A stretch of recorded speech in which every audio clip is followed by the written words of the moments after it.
نحمده ونستعينه ونستغفره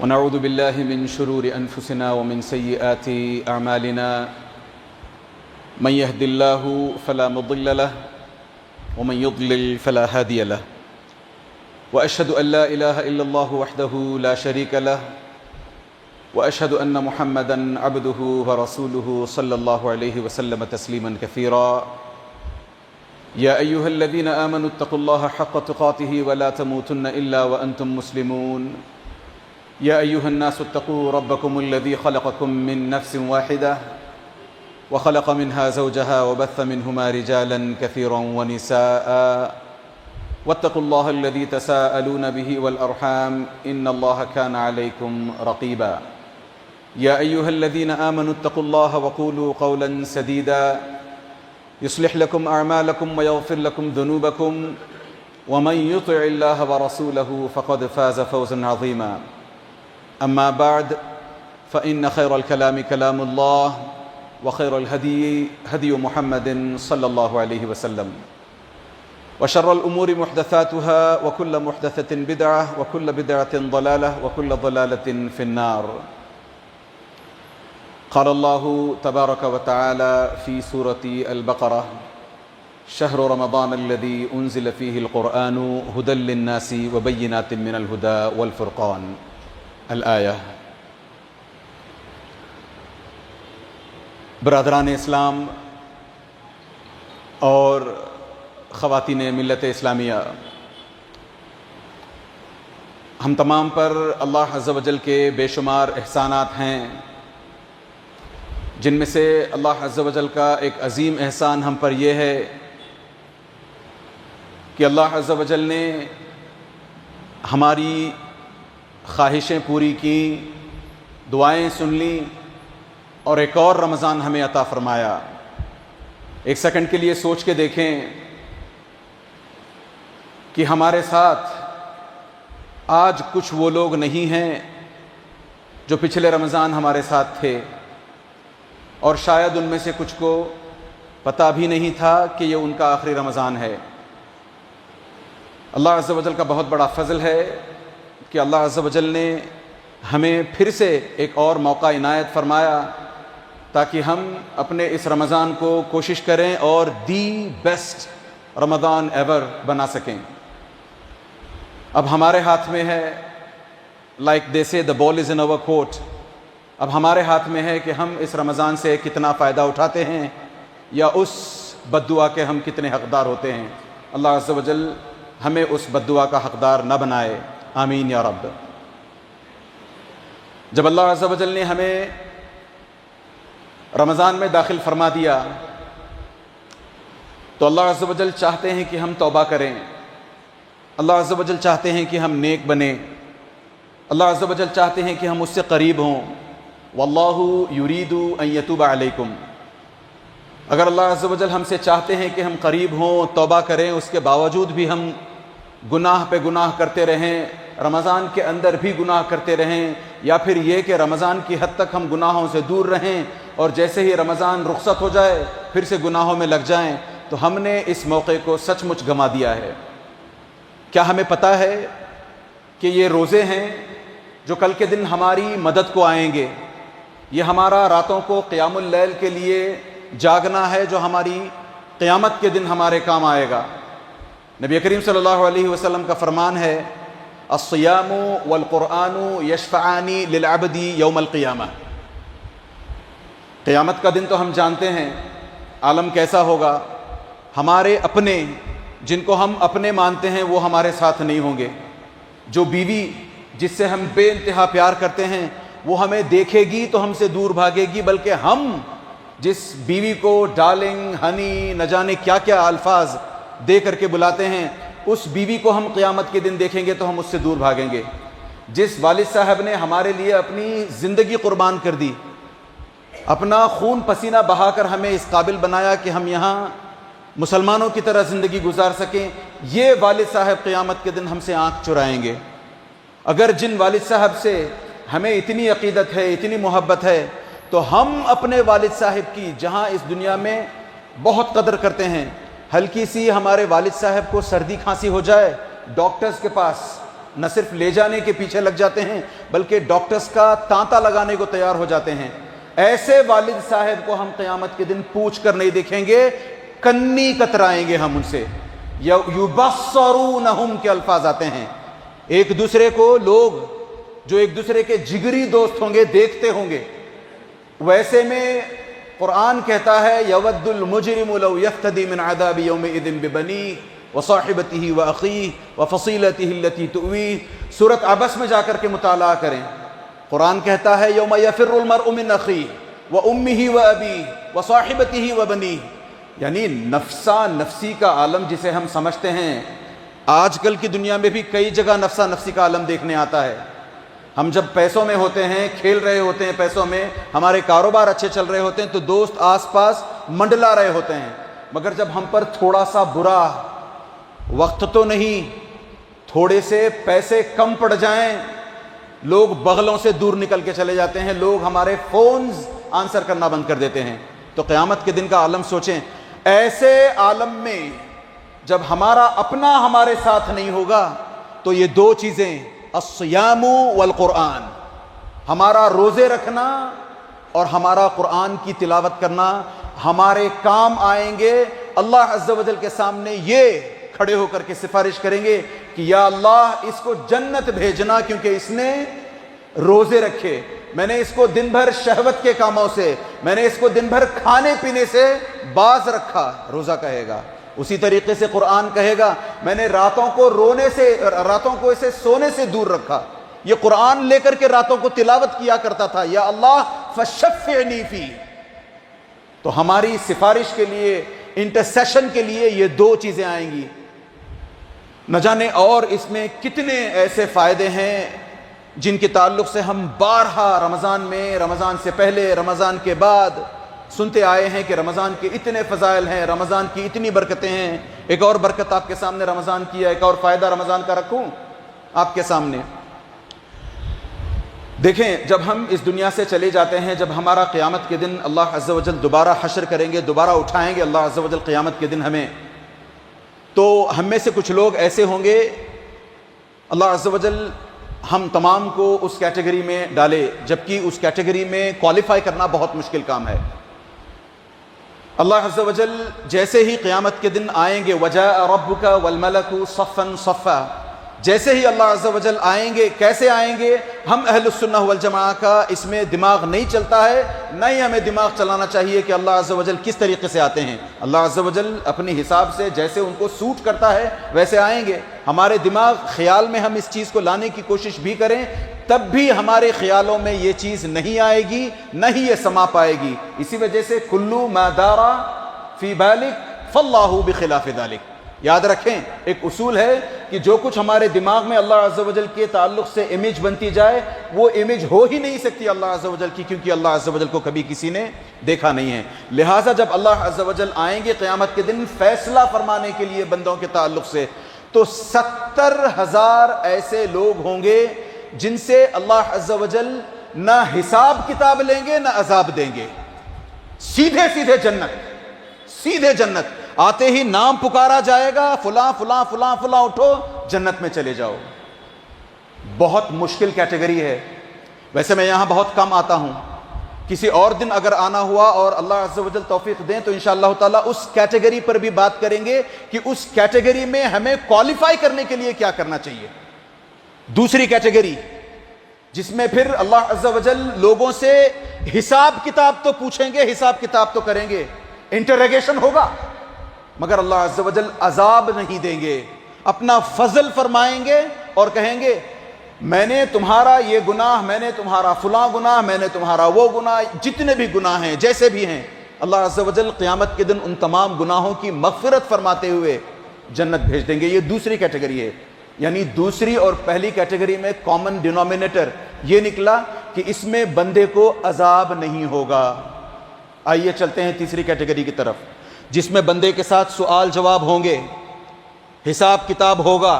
پھر اللہ عز و جل جس حساب سے جس بندے نے جتنے گناہ کیے ہیں اتنے گناہوں بھر اس کی سزا پانے کے لیے جہنم میں ڈالیں گے اللہ عز و جل۔ وہ 1 مہینہ، 1 سال، 10 مہینے، 10 سال، نہ جانے کتنی مدت ہے، اللہ عز و جل اس سے بچائے رکھے ہیں ہمیں، آمین یا رب۔ تو یہ تیسری کیٹیگری ہے، اس کیٹیگری میں لوگ جہنم میں جائیں گے، کچھ عرصے تک کے لیے رہیں گے، اس کو ہلکے میں نہ لیں۔ ہم سمجھتے ہیں کہ ٹھیک ہے جہنم میں جائیں گے، 4 دن رہیں گے، 40 دن رہیں گے، نہ جانے کتنے، پھر نکل کے ایونچولی آئیں گے نا، نہیں، یہ یہود کی سوچ ہے۔ وَقَالُوا لَن تَمَسَّنَا النَّارُ إِلَّا أَيَّامًا مَّعْدُودَةً، یہود نے کہا کہ ہم اگر جہنم میں جاتے بھی ہیں، آگ نے اگر ہمیں چھوا بھی، ایام معدودہ، گنتی کے چند دن ہم رہیں گے۔ یہودی سوچ ہمیں نہیں پالنی چاہیے، ہمیں یہود کی مخالفت کرنے کا حکم ہے، لہٰذا جہنم سے پناہ مانگنی چاہیے اللہ عز و جل کی۔ یہ تیسری کیٹیگری جو ہے جو جہنم میں جائے گی، پتے کی بات بتاؤں، رمضان کے مہینے میں ہم میں سے ہر ایک کے پاس اپرچونٹی ہے کہ ہم اپنا نام اس تیسری کیٹیگری سے نکلوا سکیں۔ کون چاہتا ہے کہ اپنا نام تیسری کیٹیگری میں باقی رکھے؟ کون چاہتا ہے؟ جیسے ہی پتا چلا کہ مجھے ایک اپرچونٹی ملی کہ میں اپنا نام اس تیسری کیٹیگری سے باہر نکال لوں، راتیں دن دعائیں کر کر کے ہم جیسے تیسے کر کے نام نکلوا لیں گے اپنا۔ اس کی ایک مثال کے لیے دیکھیں، ووٹرز لسٹ میں جب ہمارا نام نہیں آتا، ہمیں نام ڈلوانا ہوتا ہے اپنا، تو کتنی کوششیں کرتے ہیں، نوجوان لڑکے ہیں، سی ای ٹی کی لسٹ میں ہمارا نام نہیں آتا، اگر انٹرنس ٹیسٹ کی لسٹ میں ہمارا نام نہیں آتا، اگر کتنی کوششیں کرتے ہیں ہم، ایک اور مرتبہ اپیئر کروں گا میں، دوبارہ سی ای ٹی دوں گا میں، یہ ہمارا مدعا ہوتا ہے، یہ ہمارا مدعا، ہم لوگ بہت کوششیں کرتے ہیں کہ نام ہمارا اس میں آ جائے۔ اس حساب سے اگر ہمیں اللہ عز و جل رمضان میں ایک اپرچونٹی دے دیں کہ تم اگر چاہو میرے بندے تو تمہارا نام میں اس لسٹ سے، اس 3rd کیٹیگری کی لسٹ سے باہر نکال سکوں، کون نہیں چاہے گا؟ اللہ عز و جل رمضان کے مہینے میں ہر رات آسمان دنیا پر آتے ہیں، وہاں آ کر کے اللہ عز و جل کئی لوگوں کے نام اس 3rd کیٹیگری سے باہر نکالتے ہیں۔ خود نبی کریم صلی اللہ علیہ وسلم کہتے ہیں، حدیث قدسی ہے، وَلِلَّهِ عُتَقَاءُ مِنَ النَّارِ، اللہ عز و جل کئی لوگوں کی گردنیں جہنم سے آزاد کرتے ہیں رمضان کے مہینوں میں، وَذَلِكَ فِي كُلِّ لَيْلَةٍ، رمضان کی 29 یا 30 تمام راتوں میں یہ ہوتا ہے۔ اس کے باوجود بھی نہ جانے ہم کس مٹی کے بنے ہیں، یا نہ جانے ہم پر کس غفلت کے پردے پڑے ہوئے ہیں کہ دیکھیں نا، ہم رمضان کو ہم 4 دن عبادتوں کے لیے آتے ہیں بس۔ پرسوں جس مسجد میں میں پہلی اور دوسری تراویح پڑھ رہا تھا، وہاں تو میرے ہوش دوسرے معنوں میں اڑ گئے۔ پہلی رات کو دیکھا کھچا کھچ مسجد بھری تھی، دوسری رات کو دیکھا بس 3 صفحے مسجد کی، دوسری ہی رات۔ اتنی نا امیدی اللہ عز و جل سے، اور اتنا اپنے تعلق سے آپٹیمزم، خوش فہمی اپنے تعلق سے کہ جو ہوتا ہے دیکھا جائے گا، میں تو جہنم میں نہیں جاؤں گا، میں جنت، کیسے طے کر لیتے ہیں ہم اتنی آسانی سے کہ ہم جہنم میں نہیں جائیں گے؟ جبکہ نبی کریم صلی اللہ علیہ وسلم نے اسی طرح کے ممبر پر چڑھتے ہوئے آمین کہی تھی جبریل علیہ السلام کی دعا پر، 3 دعائیں، بلکہ 3 بد دعائیں کی تھیں نبی کریم صلی اللہ علیہ وسلم نے، اور ہر بد دعا پر نبی کریم صلی اللہ علیہ وسلم نے آمین کہا تھا جب جبریل نے بد دعائیں کی تھی۔ اس میں سے ایک تھی، برباد ہو جائے، ناکام ہو، نامراد ہو وہ شخص جس کو رمضان ملے اور وہ رمضان میں اپنی مغفرت نہ کروائے۔ نبی کریم صلی اللہ علیہ وسلم نے آمین کہی تھی۔ کس نے آمین کہی؟ کسی بڑے امام نے۔ ہم کہتے ہیں بڑے ائمہ کے پاس، اماموں کے پاس آ کر کے، مولانا میرے لیے دعا کر دیجئے، شیخ میرے لیے دعا کر دیجئے، شیخ میرے گھر میں ایسا، شیخ میرے والد کا ایسا، میرے بچے کا ایسا، دعا کیجئے۔ یہاں نبی کریم صلی اللہ علیہ وسلم بد دعا پر آمین کہتے ہیں، ہمارے کان جوں نہیں رینگتی۔ ہم رمضان کو آتے ہیں تو بس 4 یا 5 دنوں کے لیے، اس کے بعد پھر سیدھے 27 کو آ جاتے ہیں اپنا منہ اٹھائے۔ اور اس سے بڑے المیے کی بات تو یہ ہے کہ رمضان تو رمضان کے اندر جمعہ کی نمازوں کے لیے بھی ہمارا یہ حال ہے کہ جمعہ، جبکہ ہمیں پتا ہے کہ جمعہ فرض ہے، ہاں جمعہ کی جو 2 رکعتیں ہیں نا وہ فرض نہیں ہیں، صرف وہ فرض نہیں ہے بلکہ جمعہ کا خطبہ فرض ہے۔ کیوں؟ اس خطبے کے دوران ہمیں دین کی تعلیم دی جاتی ہے، وہ ہم پر فرض ہے، وہ سننے کے لیے وقت نہیں ہوتا۔ قرآن صاف الفاظ میں کہتا ہے اذا نودی للصلاۃ من یوم الجمعۃ فاسعوا الی ذکر اللہ، دوڑ کر چلے آؤ۔ مسجد کو دوڑ کر آنے کی بات نہیں ہے، اپنا کاروبار چھوڑ کر آنے کی بات ہے۔ ایک پتے کی بات بتاؤں میں آپ کو، اس آیت میں فَاسْعَوْا إِلَىٰ ذِكْرِ اللَّهِ وَذَرُوا الْبَيْعَ وَذَرُوا الْبَيْعَ، عام طور پر ترجمے جا کر کے دیکھیں، یہی ہمارا سب سے بڑا المیہ ہے کہ ہم عربی زبان جانتے نہیں ہیں، لہٰذا سامنے جو ترجمہ آتا ہے اس کو مان لیتے ہیں۔ وَذَرُوا الْبَيْعَ، کسی عالم سے پوچھیں، کسی عربی جاننے والے سے پوچھیں اگر میں غلط ہوں۔ بیع کا معنی خرید و فروخت نہیں ہے، لین دین نہیں ہے، تجارت نہیں ہے۔ بیع کا معنی بیچنا ہے۔ ارے خرید و فروخت میں دو طریقے سے ہوتا ہے نا ٹرانزیکشن، آپ بیچتے بھی ہو لیتے بھی ہو۔ آپ جب اپنے پاس پاکٹ میں پیسہ لے کر کے کچھ لینے کے لیے جا رہے ہو، اذان ہو جائے تو بھلے آپ ٹھیک ہے یار میں بند کر کے جاتا ہوں، میری پرس واپس رکھ لیتا ہوں، میں نماز کے بعد دیکھ لوں گا، آپ ہو سکتا ہے رک جاؤ، کیوں؟ آپ کے ہاتھ میں پیسہ ہے، وہ پیسہ آپ کے جانے کا ڈر ہے۔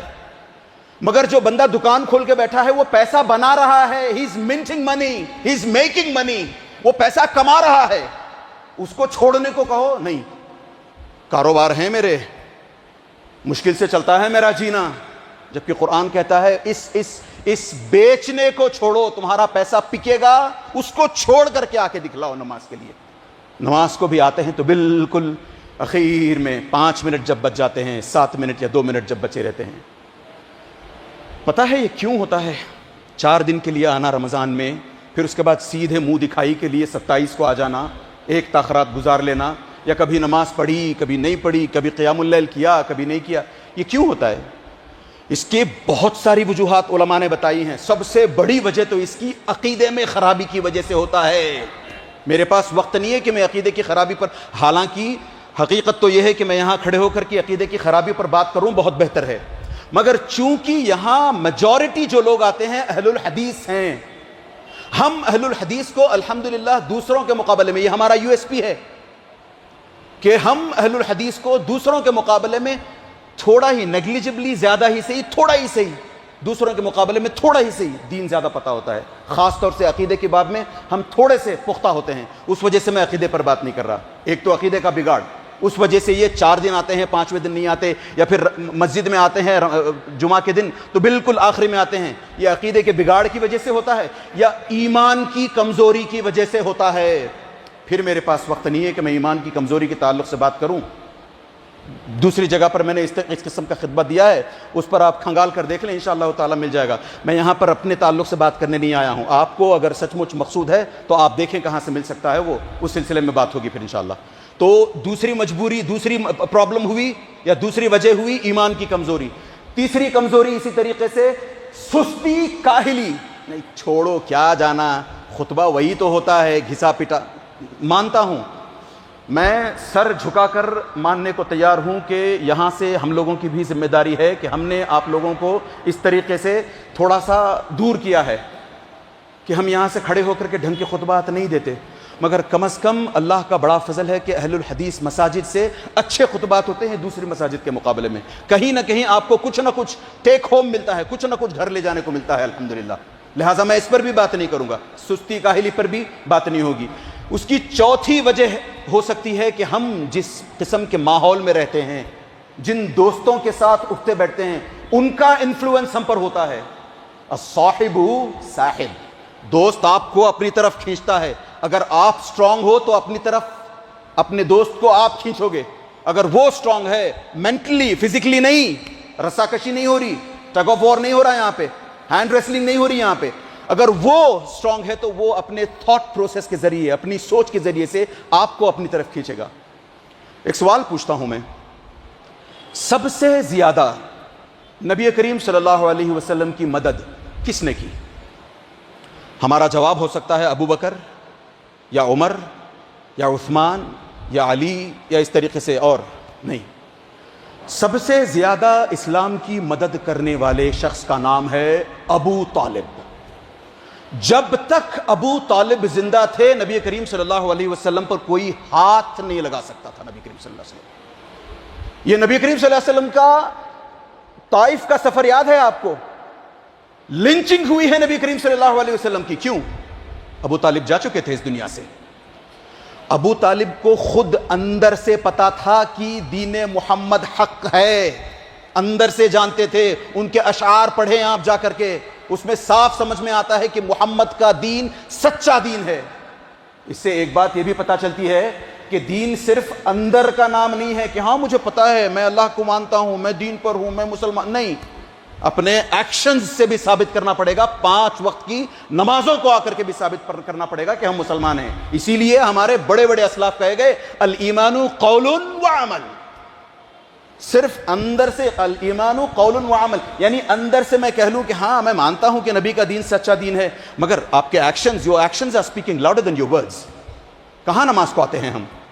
تو اس طریقے سے سوچیں، ابو طالب نے جہاں سب سے زیادہ مدد نبی کریم صلی اللہ علیہ وسلم کی آخری دم تک ایمان نہیں لا پائے، آخری دم تک مسلمان نہیں ہو پائے، جبکہ بستر مرگ پر، ڈیتھ بیڈ پر جب ہیں تو ڈیتھ بیڈ میں ایک طرف ابو جہل اور عبداللہ ابن ابی امیہ یہ ہیں، تو دوسری طرف نبی کریم صلی اللہ علیہ وسلم بیٹھتے ہیں، کان میں ایک مرتبہ لا الہ الا اللہ کہہ دو، نہیں، بازو سے دوست ورغلاتے ہیں بیٹھا کر کے، نہیں، باپ کے دین کو چھوڑو گے کیا، بچے کی باتوں میں آ جاؤ گے کیا، ایسا ویسا کر کے آخر کار نہیں، ایمان نہیں لاتے۔ کیوں؟ سنگل ریزن، ایک وجہ اس کی کہ انہوں نے زندگی بھر برے دوستوں کو اختیار کیے رکھا۔ پلٹ کر دیکھیں، ہو سکتا ہے اگر آپ نماز کو نہیں آ رہے ہوں، اگر آپ رمضان کی پابندی نہیں کر رہے ہوں، دیکھیں آپ کے دوست کا، آپ کے ساتھی کا کتنا اس میں ہاتھ ہے، اور اگر آپ کا ساتھی ایسا ہے جو نماز کو آنے سے روکتا ہے، جو آگے بڑھ کر کے دین کا کام کرنے سے آپ کو پیچھے کھینچتا ہے، اس ساتھی کو چھوڑ دیں، اس ساتھی کو چھوڑ دیں، کہیں ایسا نہ ہو کہ پھر ہمارا حشر بھی ابو طالب جیسا ہو، کیونکہ ایک آدمی جس چیز پر زندگی گزارتا ہے اسی پر اس کی موت آتی ہے۔ ایسا نہیں ہے کہ ہمارے بدن کے یا ہماری دماغ کے اندر کوئی سوئچ ہو، سوئچ آن کر دیا اچانک سے اچھے مسلمان بن گئے، نہیں۔ کوشش کریں کہ اپنے ساتھیوں کو کھنگال کر دیکھیں، اور جو ساتھی آپ کو لگتا ہے کہ نہیں یہ میرے دین میں رکاوٹ بنتا ہے، یہ میرے رمضان میں رکاوٹ بنتا ہے، تو اس ساتھی کو چھوڑ دیں۔ من ترک للہ شیئا عوضہ اللہ خیرا منہ، اللہ کا وعدہ ہے آپ سے کہ اگر آپ اس ساتھی کو چھوڑیں گے صرف اللہ عز و جل کی خاطر، اللہ عز و جل اس سے بہتر ساتھی آپ کو فراہم کریں گے۔ بھروسہ کرنے والی بات ہے، اللہ پر ایمان لانے والی بات ہے، اللہ کی نبی کریم صلی اللہ علیہ وسلم کی اس حدیث پر ایمان لانے والی بات ہے۔ اسی طریقے سے ایک تو ماحول کا اثر، دوسرا جس جگہ انسان رہتا ہے اس کا بھی اثر انسان کی طبیعت پر پڑتا ہے۔ ایک دفعہ کا واقعہ ہے کہ نبی کریم صلی اللہ علیہ وسلم خیبر کو فتح کرنے کے بعد واپس لوٹ رہے ہیں۔ خیبر 1 دن 2 دن چلنے والی جنگ نہیں تھی، بڑے لمبے عرصے تک یہ جنگ چلی ہے، تھکان پوری طریقے سے، ٹوٹ جائے انسان۔ ارے ایک بندہ 1 مہینہ کام کرے جس میں اس کی سنڈے سیٹرڈے کی چھٹی نہ ہو، تھک جاتا ہے، 8ویں دن کام کو نہیں جا پاتا۔ یہاں پورا مہینہ بلکہ اس سے بھی زیادہ خیبر کی جنگ روز چلی ہے۔ اس کے بعد جب صحابہ تھکے ہارے واپس لوٹ رہے ہیں تو نبی کریم صلی اللہ علیہ وسلم ایک جگہ پر پڑاؤ ڈالتے ہیں، سوچتے ہیں کہ آج رات یہاں کیمپ کریں گے، صبح اٹھ کر کے یہاں سے اپنی جرنی آگے رکھیں، آگے کو لے چلیں گے۔ تو جب رکتے ہیں وہاں پر تو تمام صحابہ سے پوچھتے ہیں کہ کون ذمہ داری لے سکتا ہے کہ ہمیں صبح کی نماز کے لیے اٹھائے؟ ابو ہریرہ رضی اللہ عنہ ہمیشہ کی طرح اپنا ہاتھ کھڑا کرتے ہیں، کہتے ہیں میں اٹھانے کی کوشش کروں گا یا رسول اللہ۔ سب لوگ سو جاتے ہیں۔ ماجرا یہ ہے کہ ابو ہریرہ کی بھی آنکھ لگ جاتی ہے۔ جب آنکھ کھلی ہے سب کی تو سورج سر پر ہے، یعنی پتہ چلا آپ کی فجر کی نماز، نبی کریم صلی اللہ علیہ وسلم اور صحابہ کی فجر کی نماز قضا ہو گئی۔ اب ہم اور آپ کیا کرتے ہیں جب ہماری نماز قضا ہو جائے؟ اچھے لوگ، ہم میں سے جو اچھے مسلمان ہیں اٹھ کر نماز پڑھتے ہیں، کچھ ہیں جو ظہر کے ساتھ ملانے کی کوشش کرتے ہیں، کچھ اور ہیں جو چھوڑ کر نکل جاتے ہیں کہ ٹھیک ہے ہو گئی تو ہو گئی، ظہر دیکھ لیں گے۔ یہاں نبی کریم صلی اللہ علیہ وسلم کو دیکھیں، نہ صرف نبی کریم صلی اللہ علیہ وسلم نے اپنی وہ نماز قضا کی ہے بلکہ سب سے پہلے جیسے ہی اٹھے ہیں کہا تحولوا عن مکانکم الذی اصابتکم فیہ الغفلہ، یہاں تم غفلت کا شکار ہوئے ہو، اٹھو یہاں سے، ابھی نکل چلو یہاں سے، کسی دور جگہ چلتے ہیں وہاں جا کر کے نماز پڑھیں گے۔ تو پتہ چلا کہ جس جگہ آپ نے اپنی رات بتائی ہے اس جگہ اگر آپ کی صبح ڈھنگ سے نہیں ہوتی، اس جگہ کی وجہ سے آپ فجر کی نماز کو نہیں اٹھتے، تو ہم میں سے کتنے ہیں اپنے بستروں کو چھوڑنے کو تیار ہیں؟ کتنے ہیں؟ یہاں نبی کریم صلی اللہ علیہ وسلم نے امیڈیٹ قضا نہیں کی ہے، کچھ دور گئے ہیں، کچھ مائلز دور جانے کے بعد اگلی وادی میں جا کر کے پڑاؤ کیا ہے، وہاں اذان دی ہے، وہاں اچھا وہاں فجر کی 2 رکعت سنت پڑھی ہے، پھر فجر کی نماز فرض پڑھی ہے. ہم میں سے کچھ ہیں اچھا قضا ہو گئی تو ٹھیک ہے میں صرف 2 رکعت پڑھ کے نکل جاتا ہوں. یہاں دیکھیں نبی کریم صلی اللہ علیہ وسلم نے کیا کیا، اور پتہ چلا جگہ نے آپ کو پریشان کیا ہے. ایسی کیا کہا نبی کریم صلی اللہ علیہ وسلم نے، الذی اصابتکم فیہ الغفلہ، یہ ایسی جگہ ہے جہاں ہم غفلت کا شکار ہوئے ہیں. ہم میں سے کتنے ہیں جو غفلتوں کا اس طریقے سے شکار ہوتے ہیں، مگر کیا ہمارے کان جو رینگتی ہے؟ کیا ہم کہیں اپنے اندر بدلاؤ محسوس کرتے ہیں، کوشش کرتے ہیں، گھٹن محسوس کرتے ہیں؟ ہم نہیں، الا من رحم ربی. اسی طریقے سے دیکھیں نبی کریم صلی اللہ علیہ وسلم تبوک کے جنگ سے، تبوک کی بھی اور زبردست جنگ تھی، وہ تو بہت دور جا کر کے لڑی گئی تھی. تبوک کو گئے ہیں نبی کریم صلی اللہ علیہ وسلم، کافی دنوں تک جنگ چلی ہے. پھر وہاں سے واپس آتے ہوئے نبی کریم صلی اللہ علیہ وسلم نے ایک جگہ بہت پیاس محسوس کی. سارے صحابہ کو سخت پیاس لگی ہوئی تھی. اور یاد رکھیں تبوک رمضان میں ہوئی ہے یہ جنگ، اندازہ کریں پیاس کا عالم کیا ہوگا. روزوں سے ہیں سب، پیاس لگی ہے. ایونچولی ایک جگہ پر رکنے کا فیصلہ فرماتے ہیں تمام صحابہ. تب سب صحابہ وہاں اترتے ہیں کہ اب یہاں پڑاؤ ڈالیں گے. کیوں؟ ان کے وہاں پڑاؤ ڈالنے کے لیے صرف ایک وجہ ہوتی ہے، ان کے پاس پانی وہیں ہوتا ہے. اس پانی سے فائدہ اٹھانے کے لیے جیسے ہی وہاں اترتے ہیں نبی کریم صلی اللہ علیہ وسلم کو جبریل علیہ السلام آ کر حکم دیتے ہیں صحابہ سے کہو کہ یہاں سے فوراً نکل چلیں. کیوں؟ یہ صالح کی قوم، صالح علیہ السلام کی جو قوم ثمود ہے، اس جگہ پر ان کو عذاب آیا تھا. کہیں ایسا نہ ہو کہ آپ کے ساتھ بھی ایسا کچھ معاملہ ہو جائے یا آپ کو بھی کوئی چیز انفلکٹ کر جائے. فوراً وہاں سے نکل چلتے ہیں.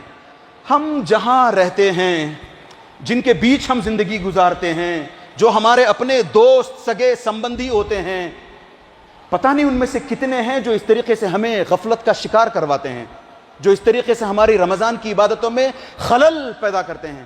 کیا ہم انہیں چھوڑنا، کیا ہم اس طریقے کی جگہوں کو چھوڑنا پسند کرتے ہیں؟ نہیں. جہاں ہیں وہاں مست نہیں.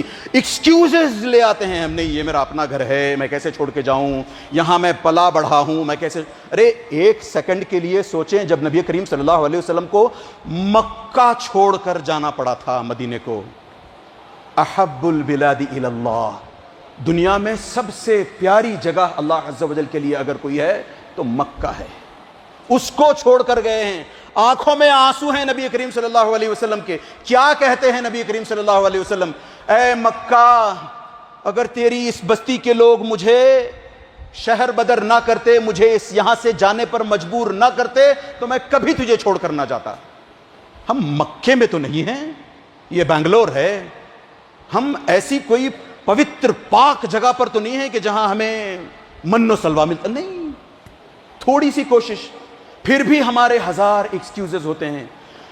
ان ایکسکیوزز کا بھی انشاءاللہ تعالی حل تلاش کرنے کی کوشش کریں گے 2 منٹ کے بعد باذن اللہ. اللہ سے دعا کریں کہ اللہ عز و جل جب تک ہمیں زندہ رکھے سچ مچ ایک غیور، باشعور، حساس، سینسٹیو مسلمان بنا کر زندہ رکھے.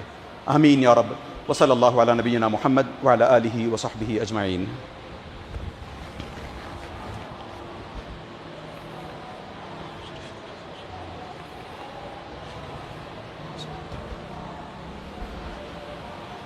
الحمد للہ وحدہ والصلاۃ والسلام علی من لا نبی بعدہ. میں نے کہا کہ ہم نہ جانے کس مٹی کے بنے ہیں یا غفلت کے کون سے پردے ہماری آنکھوں پر پڑے ہوئے ہیں کہ واللہ اکا دکا کو چھوڑ کر کے ہم اس طرح کے، میری بات نہیں کر رہا میں، ایسا نہیں ہے کہ میں خطبہ دے رہا ہوں نہیں، یہاں پر بڑے بڑے علماء کرام بھی آ جائیں، آ گئے ہیں، آ کر گئے ہیں بڑے بڑے علماء. ہم بدلتے نہیں ہیں. خطبہ بڑا اچھا تھا، بات بڑی صحیح کہی، ہاں بدلنا چاہیے، مگر جب تک گھر جاتے ہیں سب کچھ بھول جاتے ہیں. وہ ریزالو ہمیں نہیں آتا. وہ ریزالو اس وقت آئے گا جب ہمارے دلوں پر غفلت کے جو پردے پڑے ہوئے ہیں وہ نکلیں. اس کو یاد کریں جس نے 100 قتل کر لیے تھے. اصل میں ہونا تو یہ چاہیے تھا کہ اس کا ایک قتل ہو، اس نے ایک قتل کیا. پتہ ہے نا آپ کو میں جس کی بات کر رہا ہوں، جس بندے نے 99 مرڈرز کیے. پھر گیا وہ ایک صاحب سے پوچھنے کے لیے، وہ بڑے عابد ٹائپ کے صاحب تھے، نمازی پرہیز گزار صاحب تھے، عالم نہیں تھے وہ. اسی لیے کہا جاتا ہے کہ علماء سے فتوے پوچھنے چاہیے. کسی ایرے غیرے سے ہر کسی کی داڑھی دیکھ لی، ہر کسی کی داڑھی میں سفید بال دیکھ لیے، جبہ لمبا دیکھ لیا، پاجامہ لمبا دیکھ لیا، نماز نہیں. عالم ہیں، مستند عالم ہیں تو پوچھو. یہ بندہ جاتا ہے 99 مرڈرز کرنے کے بعد ایک عابد سے پوچھتا ہے کہ کیا میری توبہ ممکن ہے؟ وہ عابد کہتا ہے 99 way too many man. کیسے؟ یہ 1-2 مرڈرز ہوتے بات ہوتی، پھر بھی تم نے 99 مرڈرز کر لیے؟ نہیں، توبہ ناممکن. اس کا سر قلم کر دیتا ہے وہ. پھر چلو میرے اب 100 مکمل ہو گئے. اصل میں ہونا تو یہ چاہیے تھا کہ پہلا مرڈر جب اس نے کیا اسی وقت اس کو یا تو پھانسی مل جانی چاہیے تھی یا تو سلاخوں کے پیچھے ہونا چاہیے تھا. اس کو 99 مرڈرز کرنے کی جو چھٹی ملی وہ ہم جیسوں کی وجہ سے ملی. وہ ہمارے جیسے سماج میں رہا کرتا تھا. ٹھیک ہے مرڈر میرا کیا بگاڑتا ہے، وہ میرا کیا گیا، میں کیوں اس کے بیچ میں پڑھوں، میں کیوں اس معاملے میں جاؤں، میں کیوں دخل دوں، میں کیوں اس کو نصیحت کروں. کتنے ہیں ہم میں سے ایسے. تو اس کو بھی اسی وقت اگر کوئی روکتا تو شاید وہ 100 مرڈرز نہیں کرتا. اس نے 1 نہیں 2 نہیں 100 مرڈرز کیے. پھر جا کر کے اس عالم سے پوچھا، اس دفعہ اس نے عالم سے پوچھا کیا میری توبہ ممکن ہے؟ تو اس عالم نے بس اسے ایک مشورہ دیا، یقیناً کیوں نہیں، اللہ عز و جل جس کو چاہے معاف کریں، کیوں توبہ ممکن نہیں ہے تمہاری؟ بس ایک کام ہے، تمہیں اپنا ماحول بدلنا ہوگا. ارے جہاں تم رہتے ہو تم نے 100 مرڈرز کر لیے اور کسی میں بھی ہمت نہیں ہے کہ تمہیں بیہائنڈ دا بارز ڈالے، کسی میں بھی ہمت نہیں ہے کہ تمہیں پروسیکیوٹ کرے. کوئی اس میں مائکا لال نہیں ہے جس کے اندر اتنی ہمت ہے کہ تمہارا گریبان پکڑ سکے آ کر. جاؤ یہاں سے، تم یہاں رہو گے اور مرڈرز کرتے رہو گے، تم جگہ بدلو تمہاری. ہمیں پتا ہے وہ حدیث، میں تفصیل میں نہیں جانا چاہتا. جگہ بدل کر کے اس نے کوئی نئی عبادت نہیں کی تھی، صرف توبہ کی. اس نے زمین سمیٹ دی گئی، اس کو اللہ عز و جل نے جنت بھیجا. لہٰذا ہمیں اپنے اندر وہ بدلاؤ یہاں سے لانے کی ضرورت ہے. یہاں اندر بدلاؤ آئے گا، ایکشنز میں چہرے پر دکھائی دینے لگے گا. پھر بھی ہم کہتے ہیں نہیں ایکسکیوز، میرے اپنے بڑے مسائل ہیں یہاں پر، میرے سارے رشتہ دار یہاں پر ہیں، میرا سارا بزنس، میرا سارا کنبہ، میرا یہ میرا وہ، میرا سب کچھ یہاں ہے، میں نہیں جا سکتا یہاں سے. ٹھیک ہے، ٹھیک ہے. اگر آپ نہیں جا سکتے، یہیں رکنا چاہتے ہو، تو نبی کریم صلی اللہ علیہ وسلم نے آپ کو، خاص طور سے آپ کو جو یہاں رکنا چاہتے ہیں ان کو ایک فرمان جاری کیا ہے، مَن رَأَىٰ مِنْكُم مُنْكَرًا فَلْيُغَيِّرْهُ بِيَدِهِ فَإِن لَّمْ يَسْتَطِعْ فَبِلِسَانِهِ فَإِن لَّمْ يَسْتَطِعْ فَبِقَلْبِهِ. آپ اگر یہاں رہنا چاہتے ہو تو آپ کو پوری کوشش کرنی ہوگی، پوری سنسیریٹی کے ساتھ کوشش کرنی ہوگی ماحول میں بدلاؤ لانے کی.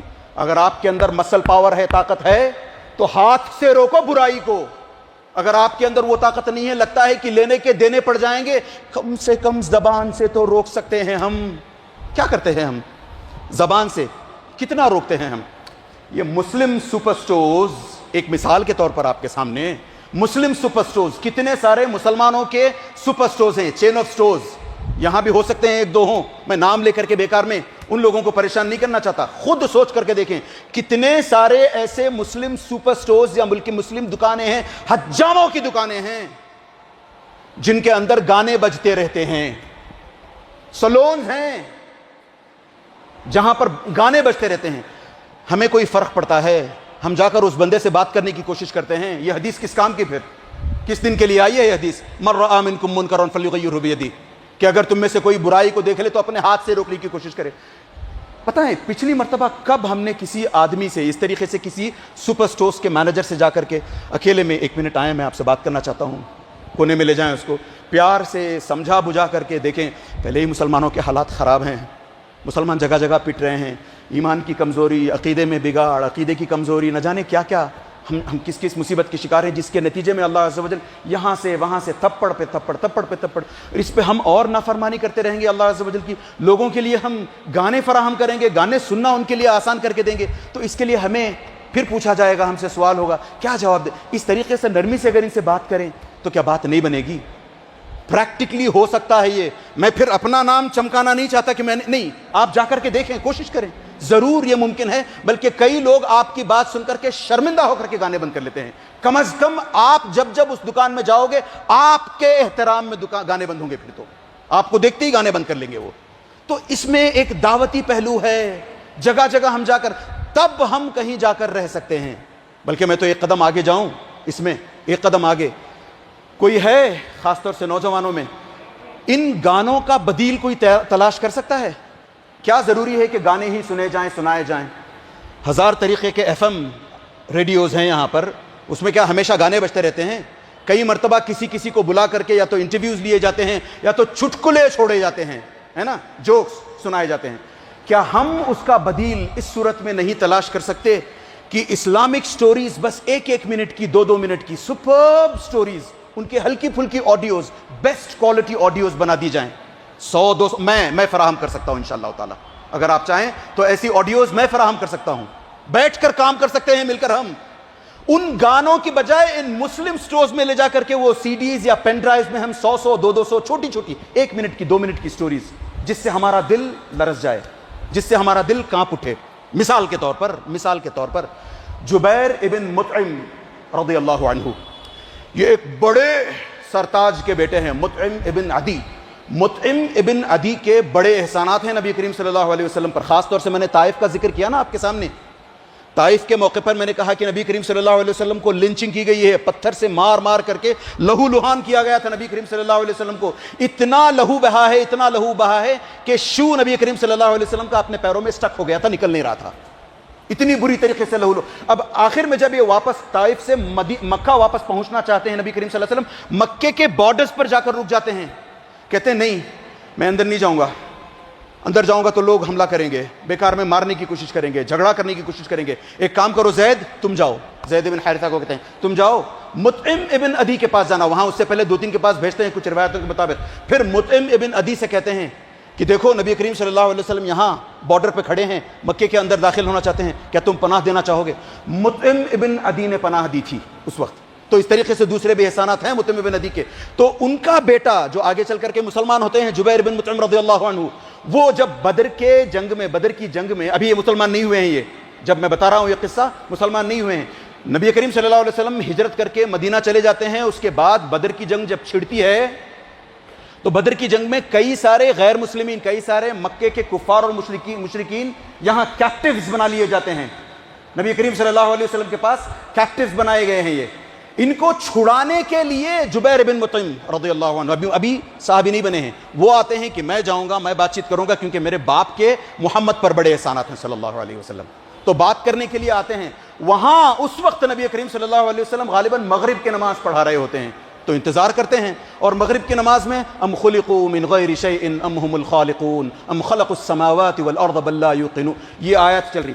وہ 3-4 آیات جو سنتے ہیں جس میں اپنے تعلق سے اپنا آبجیکٹو، ارے تمہیں کس لیے بھیجا گیا، کہ تم اس دنیا میں خود سے آئے ہو، خود چوز کر کے آئے ہو، کس نے پیدا کیا تمہیں، خود سے یہ جو سوالات چلے ہیں، ان سوالات کی بدولت یہ خود کہتے ہیں کادا قلبی ان یطیر، ایسا لگتا تھا کہ میرا دل میرے سینے سے نکل کے باہر آئے گا، اڑ جائے گا، اتنا زبردست اثر ہوا ہے۔ اسی وجہ سے میں نے شروع میں پڑھا نا، شہر رمضان الذی انزل فیہ القرآن ھدی للناس، یہ وہ مہینہ ہے جس میں لوگوں کو ہدایتیں ملتی ہیں۔ ہم تو پھر بھی مسلمان ہیں، ہم اپنے آپ کو ہدایت پر مانتے ہیں۔ اگر یہ ہماری ہدایت کا عالم ہے تو ہم سوچیں کہ اس رمضان نے اگر ہمیں نہیں بدلا، جبکہ یہ قرآن کا مہینہ ہے، تلاوتوں کا مہینہ ہے، عبادتوں کا مہینہ ہے، صدقات کا مہینہ ہے، خیراتوں کا مہینہ ہے۔ یہ دیکھیں پچھلی دفعہ جب میں آیا تھا یہ سب کچھ نہیں تھا یہاں پر، الحمدللہ کافی ترقی ہوئی ہے۔ اس سے صاف پتہ چلتا ہے کہ آپ لوگوں نے کافی انٹرسٹ لیا ہے اس مسجد کی کنسٹرکشن میں، اس کی تعمیر میں، اس کو سجانے سنوارنے میں، جس قسم کے دیواروں کو سجایا گیا ہے جس طریقے سے، اور جس طریقے سے یہ پیچھے دیکھیں، یہ صاف بتاتا ہے کہ الحمدللہ آپ لوگوں نے اس میں خوب دل کھول کر مدد کی ہے۔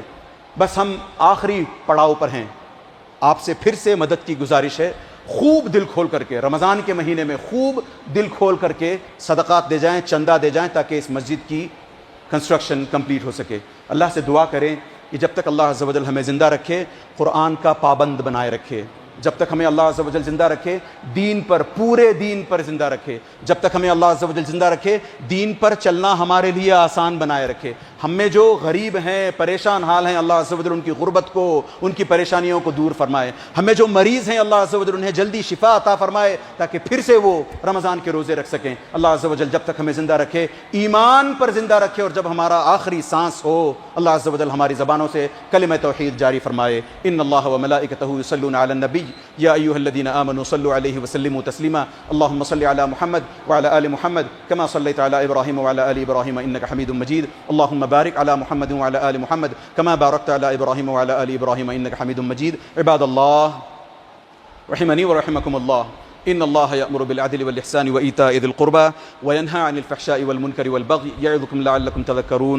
اذكروا الله يذكركم وادعوه يستجب لكم ولذكر الله أكبر والله يعلم ما تصنعون.